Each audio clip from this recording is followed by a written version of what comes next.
All right, so first off, I want to say I love the company, guys. I think what you guys make and what you guys do is amazing, and I have always been a lifetime supporter of the company and products and use it myself. So first off, let you guys know that you guys' products are amazing.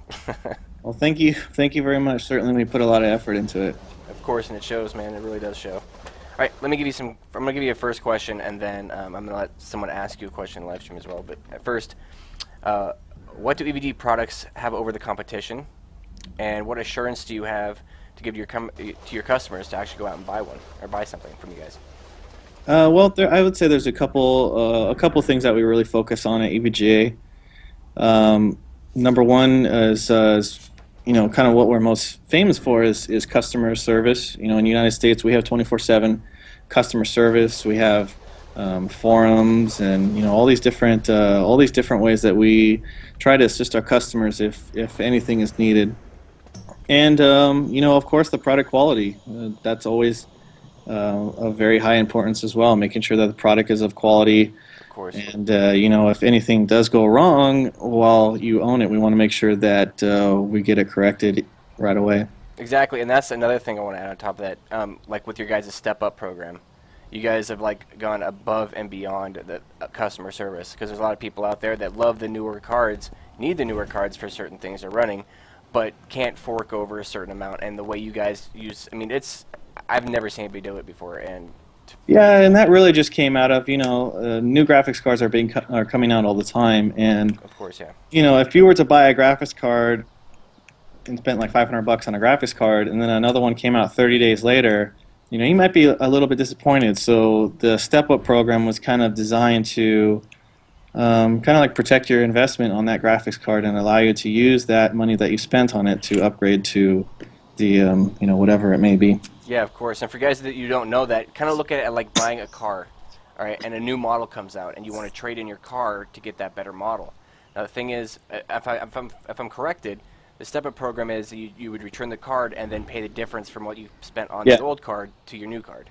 Yeah, within 90 days, if anything else comes out, or if you want to upgrade that card, you would basically pay we look at your invoice and see what you paid, and we use that to put towards credit to a new card.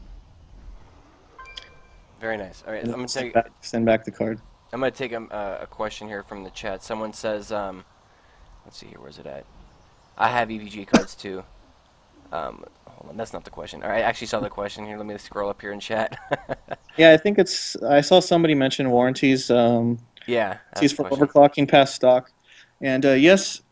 If you do overclock the card, it's covered completely under warranty. The only thing that the warranty doesn't cover is if there was physical damage on the card. So, like, I don't know if basically like if you jump on it. if you change the heatsink and damage something in the process, that wouldn't be covered. But if you overclock it, then that's completely covered. And we make a lot of tools to help people overclock their cards as well. One of them is called EVGA Precision. Very nice. Also, can you tell us a little about the newest video card you have and the Titan? Yeah, so the most recent card that we launched is the GTX Titan, and this card is a very, very high-end graphics card that is designed to be basically the fastest single GPU card that's out there today, and it has 6 GB of RAM and all these really nice bells and whistles. Yeah, that's crazy. 6 GB. That's what I mean. The one I have a 680 running 4 gigs now. Yes. Yeah. Step up. I mean, a huge step up. And I know that the Titan itself is a single GPU, so it's the cooling is a lot easier on it. Mm-hmm. And yeah, it's easier to compared to a dual GPU card. A single GPU is easier to cool. Well, it produces less heat. And it's generally a better solution in most cases because it's more compatible with these, even though SLI is great and it works with almost every single application out there. Oh, yeah. A single GPU card is you really can't beat that as far as compatibility goes with all games. So of course, and in the space because with it too, because you guys got down to a nice size. Now, for another question, for hardcore gamers, which cards would you have that could be like overclocked to the maximum performance, like your like versus your 500 series and your 600 series? Like, what cards would you I would guys? say some really good bang for the buck cards is like a 650 Ti boost is another card that we recently launched, and that's actually a really good card for the price. 650 Ti boost, 660 Ti are all excellent graphics cards that, when you overclock them, you can get 670, 680 performance out of them if you can overclock them high enough, and generally they do overclock pretty good. Nice. Okay, so like with most EVGA products, most people know you guys for your video cards and stuff. Is there any other products that you carry that like are great for building like the ultimate gaming computer, just besides your video cards? Yeah, so certainly motherboards is another one for us. We make Intel motherboards. I saw Nice. somebody mention in the chat why we don't make AMD motherboards, and the truth is that we, rather than try to do everything, we would prefer to focus on select products and do them as best we can. So Yeah, very true. today we make Intel motherboards. So we have Z77, X79, and we're working on next gen stuff as well. Awesome. That actually relates to my next question. Mm-hmm. I know you guys can't give away all your secrets, but could you tell us a little about EVGA and what you guys have planned for the future? Yeah, so a recent product line that we've been investing in is power supplies, and power supplies is today we have 650 watt, 750 watt, and 1500 watt power supplies that are excellent power supplies. They're very efficient. They're gold rated and bronze rated, and the next product that we're going to have is a 1000 watt power supply to kind of fill in the blanks there. You gotta love the power. Yeah, and it's excellent. We make a 1500 watt power supply, but that's, for most people, you don't really need 1500 watts. But yeah, it's like for the enthusiast, the person that wants like the maximum of everything they can get, like they can go that route. yeah, But 15, like you're saying, yeah, is a little bit overkill. But like me though, I actually like to have more power, more power than needed just in case. Like if you're upgrading. yeah. I mean, if you can afford it, then it's a good thing to have because it kind of gives you more lifespan. And if you ever did SLI or anything, you don't have to worry about any power supply limitations there. Oh, of course. So the next one we have is 1000 watt, and that one is probably going to come out within about a month or so. So we're pretty excited about that one. Nice. I'm actually looking forward to that. Like, okay, now there's a lot of people here that of course it's a live stream, and people watch these live streams and YouTube videos, and they want to know what their live streamers use, and like, so my thing is, or for people that want to do it themselves. Okay, like, so what do you guys recommend for the person that's actually overclock enthusiast? Like, what kind of motherboard, graphics card, what kind of setup would you think would be the best for someone that can actually afford to go the full force, and or that can't go but still want to improve their system as much as they can on a nice budget? Yeah, for a motherboard, the biggest kind of platforms today on the Intel side is the Z77 platform and also X79. The X79 is nice if you're a content creator, like doing videos and that kind of stuff, because the CPUs have there's more cores on the CPUs. But if you're just a gamer, most games don't really take advantage of those extra cores. So in most cases, a Z77 platform and a CPU with like a quad-core CPU is usually just as good as a 6-core CPU on an X79. So a Z77, especially if you're on a budget or you don't really do content creation and that kind of stuff, a Z77 is a good platform to start at. Because like most people just want to play the games. Now a lot of people have like me on the other hand, I run Sony Vegas. I have like 3 different monitors. I have my editing on one screen. I have my live stream, chat, and everything on the other screen, and then of course my gameplay in the middle. Yeah. So like there's people that can go that route, and there's a lot of people that do, but there's people that don't. They just want they have the single setup, but they want the best out of their machines. Now like right now, like I said before, I love EVGA's products. I've always been a huge fan, and I'm honored that you guys have let me interview you and let my fans and my viewers also be able to ask you guys questions. And that to me is personally really cool of you guys to not only let me give you my feedback on how your products are, but let the viewers and everybody here in my stream and my YouTube, because it's going to the channel, let them know what. Yeah, well, certainly, we feel that social media and just in interacting with our customers is very important. So we definitely love doing all this kind of stuff. Yeah. All right. So guys, let's take some questions here. I want to get some questions out because I know there's a lot of people itching and want to ask certain things, and you really don't get the chance to. And you get the chance to now. So I'm going to go to look at some of these questions here. Let me reload this thing right here. But let's go to you guys. We're going to go to the 2 people in the live stream. Okay, someone says, how will your current graphics card compare against next-gen consoles? That's a good question. Against like the PS4 and all that stuff. Yep. So, we don't really know anything about the next generation Xbox platform, but we do know the Sony PlayStation 4 is essentially a computer. Yeah. It's an x86 CPU, and it's using a graphics processor that I think is a couple of generations old. So I think it's pretty safe to say that computers will stay dominant. I think it's pretty safe to say that if you have a mid-range PC, that it'll probably perform just as well, if not better, than anything a next-gen console can do. That's true. Because the guys, you need to realize that computers are like cars. Okay, you can always add more parts and better parts to them. Consoles are usually they're stuck with what they give you, and the PS4 and the Xbox 720 are going to be amazing, but the computer version games are always going to be way better. Now I see a question here that says, is there any way to upgrade graphics cards in laptops? Like, do you guys have specific graphics cards for laptops? Nothing that we do. There are some laptops that can be upgraded. They use a graphics card interface called MXM, but most of them, as far as I know, cannot be upgraded, unfortunately. Mm-hmm. There are some laptops that also offer external graphics over like the proprietary Intel connector, but it generally most laptops cannot be upgraded on the graphics. Okay. Memory, yes. Hard drive, yes. A little different. All right, we have another question from Hawk.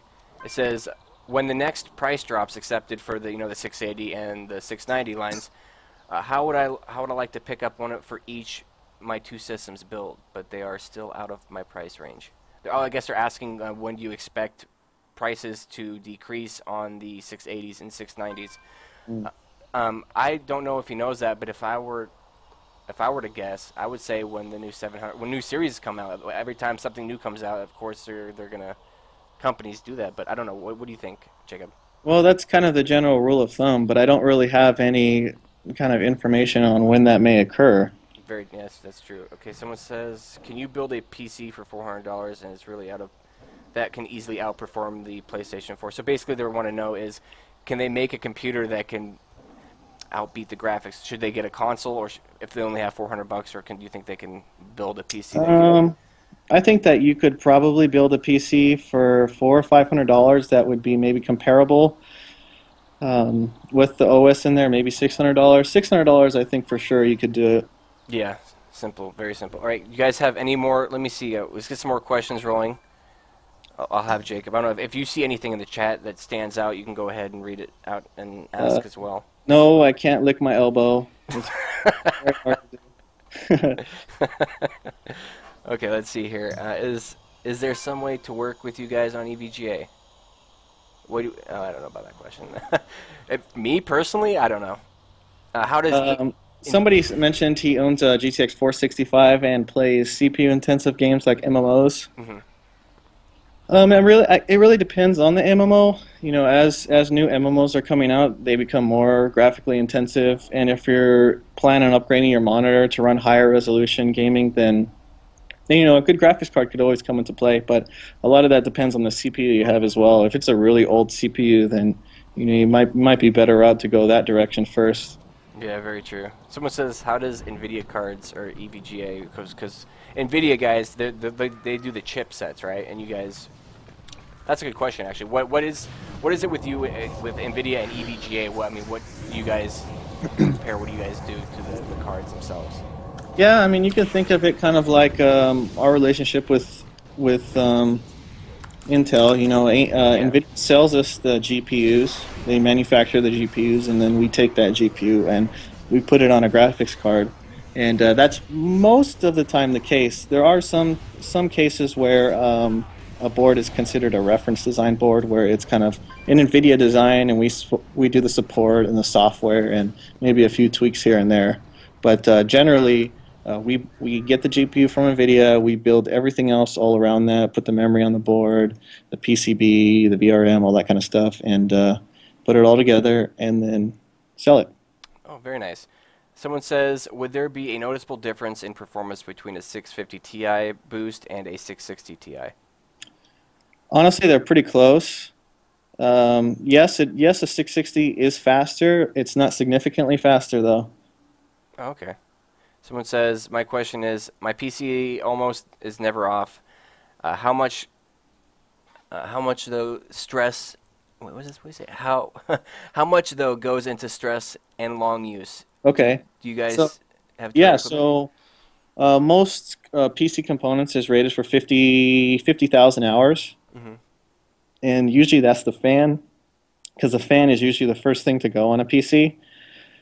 Um, yes, there's a lot of testing and such that's done on hardware to make sure that it lasts a very, very long lifetime. But usually, like I said, the fan is usually first to go because it's a moving component, and those are typically rated for 50,000 hours. So Yeah, that's still a pretty long time. that's an amazing long time. Let's see here. My question is, it's for beginner setups. Okay, what was your question? I think people want to know, like, the installation of the cards, guys. The installation of video cards are very, very much. It's what is it like? This click and play, like basically just pop it in, plug it in, and then you're good to go. It's pretty simple. Where Much. is the EVGA headquarters located? Are you guys in California, right? Yeah, so we're in Southern California. That's considered the headquarters. And we do have offices in Europe, Taiwan, Latin America. Very nice. Okay, Jacob, what is a good movie to watch? Hmm. Wreck-It Ralph's pretty entertaining if you haven't seen that. Oh yeah, it's got the guy from Has a lot Step of Brothers. has a lot of gaming references in it. Heck yeah, that's actually a good suggestion. Yeah. Does EVGA plan on branching out to AMD GPUs? Not at this time. This kind of goes back to the other thing that I mentioned, that we would prefer to focus on a few select products and do them very well rather than try to do everything. Hmm, that's good. That's pretty cool. And then someone says, I often see AMD giving away games away with their GPUs. However, I really don't see NVIDIA's GPUs sell with free games. Do you know why that is? So we actually have a couple of game bundles going on right now. One of which is Primal Carnage, which is a game that Isn't it like a dinosaur game? it's a multiplayer, like you can be a dinosaur versus a human, and that's Oh, available yeah. on all GTX 660 and above. And also, we just announced Metro Last Light, which you can get for free on GTX 660 or above as well. That's actually really cool. I actually saw something about that Dino game that looked really interesting. Actually, I like the like the idea. It's like Jurassic Park MMO, but except it's a little Yeah. more intense. You can play as a dinosaur or play as a human. Someone also says EVGA should sponsor Elementalqt. Okay, next question. Somebody asked why we stopped doing lifetime warranties. And it's true that we used to have lifetime warranties, and we stopped doing lifetime warranties, I would say maybe 1 or 2 years ago. And the reason is we had a lot of, previously we offered lifetime warranties, but it was for the original card only, card owner only, which Yeah. meant that if you ever sold your card, whoever you sold your card to would not have a warranty. Oh, I get So what you're saying. Okay. so we changed it, and basically what we offer today is the standard 3-year warranty across all products, but it's transferable. So if you ever sell your graphics card, then whoever you sold it to would get the warranty as well. And that's cool. that's kind of what we found that most of our users preferred. Okay, that's cool. I actually see two more questions here that I want to ask you before we kind of end the Q&A. Like someone's question is, I have a GTX 650 Ti and I have an OK motherboard, but do you have a motherboard that works well with the card to get more out of the card with the 650 Ti? Do you have a board that works? I would say the motherboard doesn't matter as much as the CPU. Okay. But they kind of go hand in hand because socket 1155 CPUs can only work on certain motherboards. So Z77 platform is a pretty good platform to look at if you are interested in upgrading your motherboard. But rather than motherboard, it's the CPU has more influence on the graphics performance. Oh, very cool. And then I think I'll give you one more. Someone says 2690s versus one Titan. Which would you prefer, multitasking or multi-monitors or multiple monitors? That's a pretty tough one. The 2690s for sure will give you better performance in benchmarking and such. Yeah. But with that being said, they are very limited on their VRAM. So That's a single GTX Titan will, if you're doing like surround or multiple monitors, I would probably go with that. If you would have said two Titans, then that would have pretty much sealed the deal for me. Yeah, you'd be like Titans. Yeah. So, and they're both, guys, basically the same price. So, like, if you were to get two 690s or you would get two Titans, obviously it would be the two Titans, right? Yeah, two Titans, yeah. Two Titans for sure. Okay, awesome. And then I'll do one more question, and then I think we will end this Q&A for now and do another one sometime very soon. Someone says, my question, since you guys are in the process of your next-gen consoles, what are some good cards for this gen's console, like the 360 or the PS3? So basically they're saying what cards would be as equal to as a PS3 or an Xbox 360 if they wanted to play on their computer with those graphics that they're using. Yeah, well, I mean, an Xbox 360 is quite old, and yeah, it's very true. games below 720p. So I would say, probably a GTX 650 or higher would be much faster than anything you could do on an Xbox 360 or PS3. That's very true. Again, Jacob with EVGA, I really appreciate you taking the time out to answer the questions, not only for me, but for the viewers themselves and the YouTube community as well.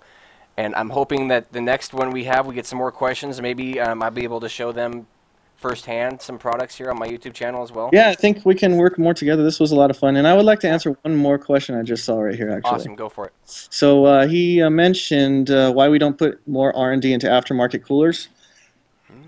And I would say for this one, kind of just stay tuned. There's something in the wind, guys. we hear that, and we're working on something that I think a lot of people will really like. That's awesome. All right, so I'm going to end this now. I want to thank everybody in the live stream. I'm going to keep live streaming, of course, but I want to thank Jacob and EVGA for taking the time to not only answer my questions, but to answer your guys' questions as well. And there will be further Q&As and maybe some other stuff down the road. Who knows? Maybe I might be able to give away some shirts or some stuff for you guys, the viewers as well. And I also would like to get my hands on some products, like to do some testing to show you guys as well. So I'm going to let Jacob go. And I want to thank everybody for sitting here and taking the time to actually ask Jacob some questions and have him thanks answer a lot. them. And yeah, thank you very much. Of course, man. I appreciate it. And I will talk to you soon. And I appreciate it again, man. I appreciate it very much. All right, thank you. Bye. Take care, man. All right, guys. There we go. That was the Q&A with EVGA. I really hope you guys enjoyed it. Great company, man. They were very responsive. He came in. And who knows, maybe a future sponsorship down the road.